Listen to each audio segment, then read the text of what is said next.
네, 안녕하세요. 신바람 국어교실의 신바람입니다. 자, 오늘 배울 교재는 꿈틀 중학국어 3학년 1학기.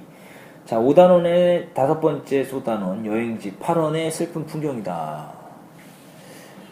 여기서, 8원이라는 이야기는, 자, 이게요, 그 시인데요, 서행시초라는 부제를 달고서 평안도를 기행하고 난 시다 이런 뜻입니다. 그래서 평안도와 관련이 되어 있다는 걸 알 수가 있습니다. 그래서 8원을 여행하고서 그 슬픈 풍경에 대해서 이야기하고 있습니다. 그래서 좀 잘 기억해 두시길 바랍니다. 자, 그럼 먼저 백석의 시로 시작을 합니다. 우리 교재 207쪽 오늘도 열심히 공부해 주시길 부탁드리면서 바로 시작하도록 하겠습니다. 차디찬 아침인데 묘양산행 승합차는 텅하니 비어서 나이 어린 계집 하나가 오른다. 차디찬 아침이라 그랬죠. 아이고, 그럼 언제입니까? 아침이죠. 아침인데 시간적 배경이에요. 아침은 차디차다 그랬으니까 계절로는 언제가 될까요? 겨울이 되겠죠. 계절적 배경. 근데 차디차다라는 건 우리가 시에서 차다라 그러면 뭐를 의미한다 그랬죠? 일제강점기. 뭐 무조건 또 일제강점기라고 할 수는 없고요. 그렇죠. 물론 이 시가 일제강점기인 건 맞습니다만 뭡니까? 그렇죠. 고난과 시련을 상징하죠.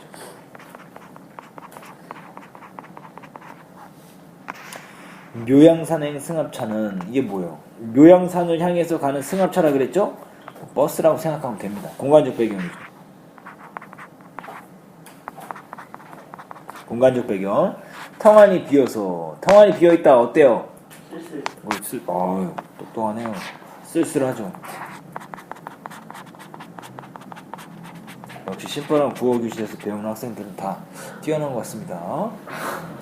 한 명 빼고요. 자, 나이 어린 계집아이 하나가 오른다. 이제 대상이 오르는 거 시적 대상이요, 그죠? 시적 대상이 누굽니까? 나이 어린 계집 하나입니다. 여자 아닌가봐요. 옛말 속같이 진진초록 새 저고리를 입고 아주 깨끗한 새 옷을 입고 손짠등이 박고랑처럼 몹시도 터졌다. 박고랑처럼 몹시도 터졌다라는 건 어때요? 뭐를 의미합니까? 손등이요. 손등이 박고랑이 터진 것처럼 이게 마르면 갈라서 터지는 땅 있죠? 가뭄 때 생각해보세요. 가뭄 때 땅 보면 막 갈라 터지죠? 손이 왜 그렇게 갈라 터질까? 역경. 그렇죠. 시련과 역경. 그러니까 그 여자아이의 삶의 흔적이에요. 고된 삶의 흔적.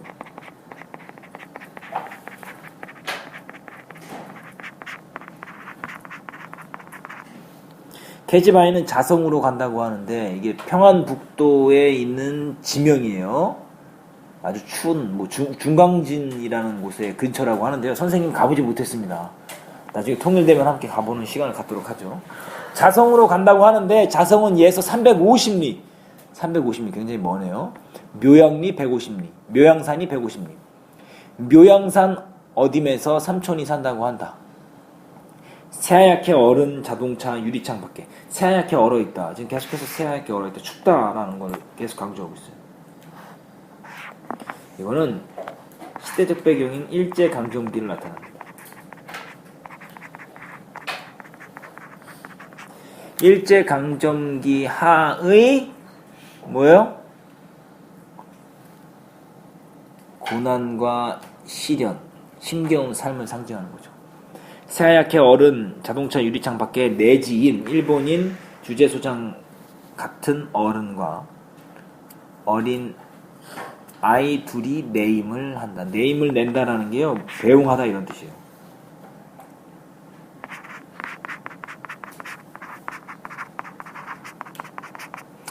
그러니까 요금을 내준다 뭐 이런 뜻이에요. 알았죠? 요금을 내준다라는 건데 그냥 문맥상으로 파악하면 배웅하다 이런 뜻입니다. 배웅한다. 계집아이는 운다. 느끼며 운다. 왜 울어요? 슬프니까. 심정. 이 계집아이의 심리는 뭐예요? 슬픔이에요.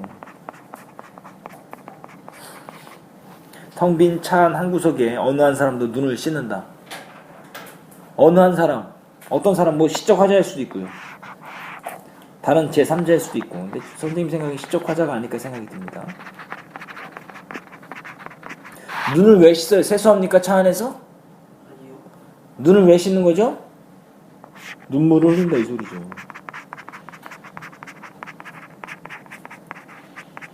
눈물을 왜 흘립니까? 저 여자아이 사정에 뭐 하는 거예요? 공감하는 거예요. 그죠? 함께 슬퍼하는 거예요. 연민이라 그러죠.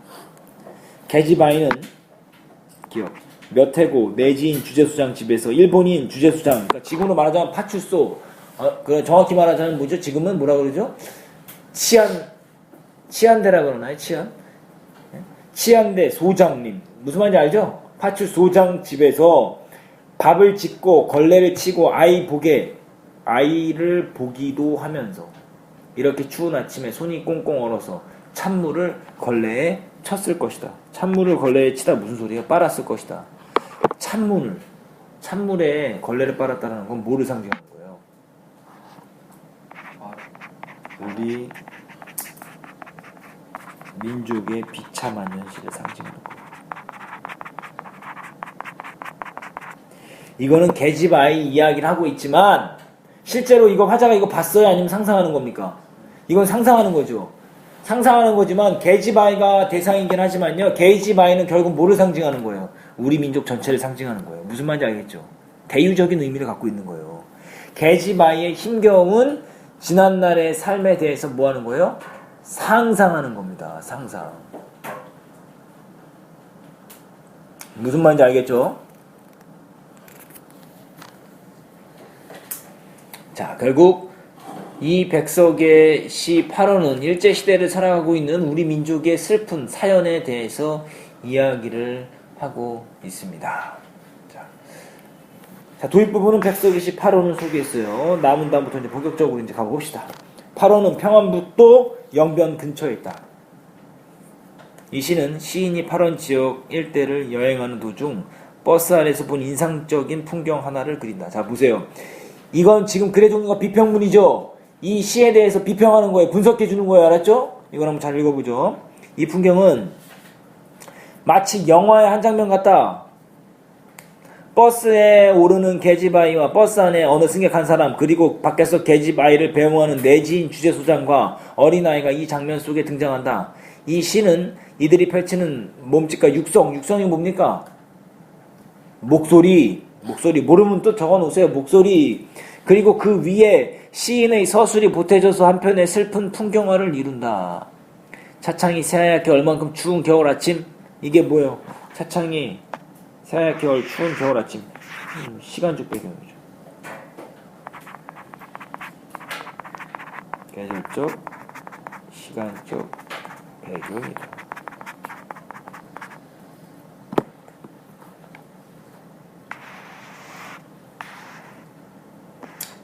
추울 아침 묘양산행 승합자동차에 계집아이 하나가 오른다. 차 안은 텅 비어 있어서 그 계집아이의 모습이 선명하게 들어온다. 옛말 속같이 진진초록 새 저고리를 입었다 하는 것은 옛날 말에서나 들을 수 있을 정도의 진짜 초록 빛깔을 띤 좋은 새 옷을 입고 있다는 것을 의미하는 것으로 보인다. 옛날에 어른들이 하시던 말에서나 들을 수 있을 정도로 진짜 초록색 빛깔의 좋은 새 저고리를 입고 있다. 이렇게 이야기하는 거죠. 이 시의 배경에 대해서 지금 설명했습니다. 그런데 다음 단. 그런데 이 계집 아이의 손잔등은 새 옷 입는 것과는 정반대이다. 옷은 새 것인데 박고랑에 비유된 손잔등은 흙이 묻은 것처럼 새까맣고 때가 많이 끼어 있으며 살갗이 부르터서 여러 겹으로 깊게 패여 있고 또 밭일을 할 때처럼 힘겨운 일을 많이 했음을 느끼게 해준다. 이 계집 아이는 자성으로 간다고 한다. 자성은 예서 300 다음 페이지 넘어가도록 하죠. 208페이지입니다.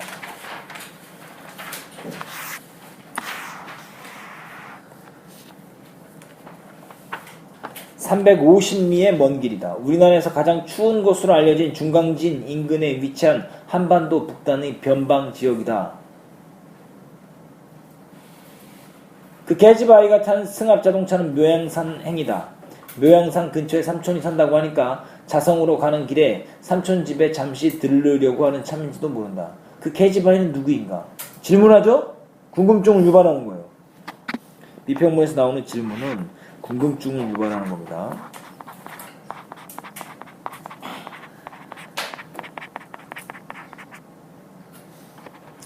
궁금증은 차창 밖에서 배웅하는 인물들을 통해 바로 밝혀진다.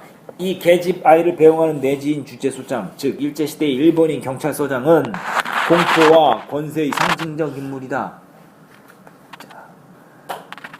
일본 순사 온다는 말에 아이도 울음을 그칠 정도니까 그 상관인 주재소장이 당시 한국인들에게 얼마나 무섭고 커다란 존재였는지 능히 짐작하고도 남을 일이다. 그 옆에 서 있는 아이는 아마 그 주재소장의 자식쯤 될 것이다. 계집 아이는 바로 주재소장의 집에서 밥 짓고 빨래하고 아이 돌보는 식모로 일했던 아이일 것이다. 아버지를 따라 배웅을 나온 아이는 그동안 식모의 보살핌을 많이 받아서 정이 들었을 것이고, 그래서 아버지를 따라 함께 배웅을 나왔을 것이다. 자성으로 가는 그 계집 아이는 자신의 집으로 돌아가는 듯한데 문맥 안에 정확하게 언급되지는 않는다. 어쩌면 자성에 있는 또 다른 집의 식모로 떠나는 것인지도 모른다. 이게 뭐예요? 이거 객관적인 해석입니까? 주관적인 해석입니까? 그렇지, 글쓴이의 주관적 해석이죠.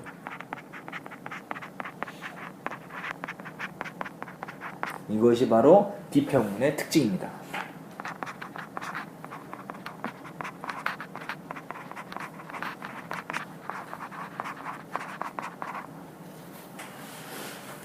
글쎄 주관적인 해석이 도드라진다고 이거예요. 자, 소주제 보실까요? C8원에 대한 해석의 관점입니다. 중요한 것은 이 인물들이 연출하는 풍경과 애잔함과 서글픔이다. 애잔함과 서글픔. 이게 뭡니까? 이 시에서 느껴지는 감정이니까 어려운 말로 정서라고 하죠. 박고랑처럼 부르튼 손잔등 선명한 빛깔의 새 옷을 차려입은 이 어색한 치장은 모두 일제 주재소장의 집에서 이루어진 것이다. 계집아이의 부르튼 손잔등, 세모칸 치실까요? 손잔등은 주재소장 집에서 식모로 일하면서 고생한 흔적이고, 그 새 옷 역시 그 집에서 마련해 뒀을 것이다. 어린 계집아이가 식모살이로 고생을 하고 그 한편으론 필경 그 계집아이가 몹시 입고 싶어 했을 진진초록 새 옷, 장만할 수 있는 곳이 모두 일본 제국지 경찰서장의 집이라는 것. 이것이 다 뭐예요? 대조를 이루는 거잖아요. 이 두 가지의 소재가 대조를 이루고 있습니다. 그것은 바로 가난과 고생과 꿈으로 얼룩진 우리 일상생활이 그 고스란히 일제에 저당 잡혀 있음을 단적으로 보여주는 것이다. 결국 우리 민족이 일본의 일제에 의해 삶이 좌우된다 이 소리예요. 정리 한번 해드릴게요. 이거 좀 잘 적어봅시다.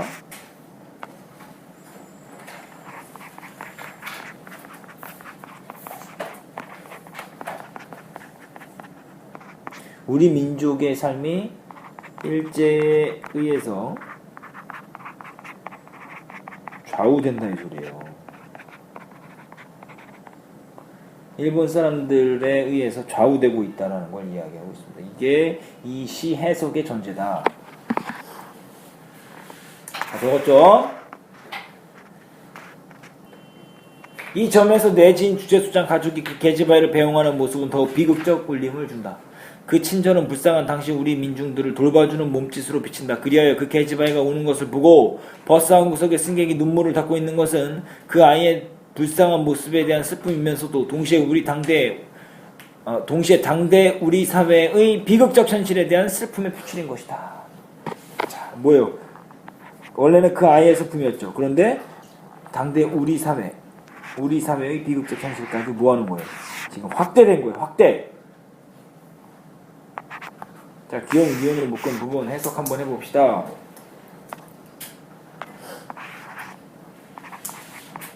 우리 민족 전체의 슬픔이다.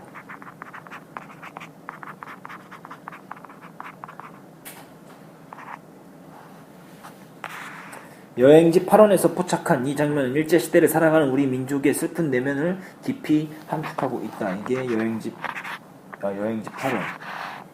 즉 C8원에 대한 평가와 주제입니다.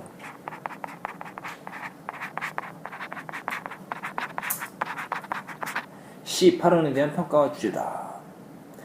우리 민족의 슬픈 내면을 깊이 함축하고 있다라고 이야기하고 있습니다. 자, 209쪽 소단 한눈에 보기. 아직 정리를 안 했네. 정리를 한번 해야 되겠네. 정리. 소주제를 해야 되겠네. 그걸 안 했네요. 미안합니다. 자, 18원에서 느껴진 정서 및 평가의 전제와 근거다.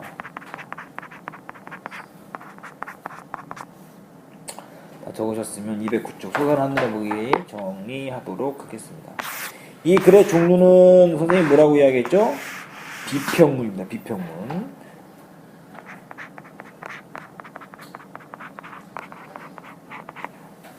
자, 백석의 18호는 일제강점기 살아가는 뭐다? 우리 민족의 슬픈 내면을 표현한 시이다. 구성을 읽어보시고요. 자, 해석의 전제 및 근거와 결과. 요거 좀 전제와 근거 잘 파악해 두시고, 그랬던 결과가 어떻게 나옵니까? 백석 28호는 일제시대를 살아가는 우리 민족의 슬픈 내면을 함축하고 있다. 비평문의 정의와 비평문을 읽는 방법 좀 정리 잘 해두셔야 되겠죠. 비평문의 정의, 문학작품, 드라마, 영화 등 다양한 대상을 비평한 결과를 담은 글로서 의는 문학작품을 읽는 안목을 기를 수 있고 깊이 있게 감상할 수 있게 만들어주는 거죠. 문학작품 해석을 하는 능력을 키워준다. 비평문을 읽는 방법은 한 편의 문학작품에 대한 서로 다른 비평문을 비교하면서 읽는다. 비평가가 제시하고 있는 해석의 결과와 그 근거를 찾아봐야 되고 그 근거가 타당한지 검토하면서 읽어야 합니다. 비평가가 제시하는 해석과 평가의 결과가 무조건 옳다고 믿는 것이 아니라 다양한 해석과 평가 중 하나라는 열린 관점으로 읽어야 된다는 거죠. 왜냐하면 문학작품 감상하는 건 여러 방법이 있으니까요. 자, 그래서 오늘 여행지 8원의 슬픈 풍경 비평문까지 공부했습니다. 자, 소설 한눈에 보기 오마이노트 하시고요. 관련 문제 풀어보시는 겁니다. 그래서 210조까지 문제 풀어보시는 것이 숙제고요. 자, 오늘 끝까지 최선을 다해 수업을 들어주셔서 감사합니다. 궁금한 부분이 있다면 질문을 통해서 문제를 해결하시길 바랍니다. 자, 그럼 다음 시간에 다시 만나요. 소년이여 야망을 가져라.